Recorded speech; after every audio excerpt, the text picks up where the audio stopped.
We had really hoped to refinish the original floors in here. Don't always work that way. No, it doesn't work out that Well, way. you picked a great floor for it. The thing I like about it is that you have to choose something completely different from what it's touching. Right. So if you've got this original heart pine in here, this wouldn't need to look like a wood floor because they would never match. And I like that it's so contrasting. We're going to have a lot of light and dark and color, and It's going to look really it's nice. going to be a good kitchen. All right, thank you, David. Yes, ma'am. Thanks. Oh my goodness, that is amazing.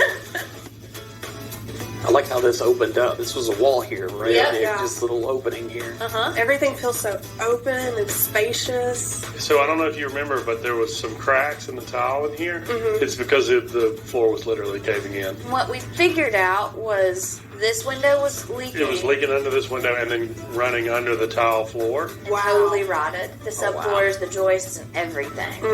It's all fixed. It's nice and solid. Great. Yes. And this LVT flooring is classic, I think. It looks like slate tile. I thought it was a great choice because it gives your kitchen this very modern look and it's a little bit monochrome.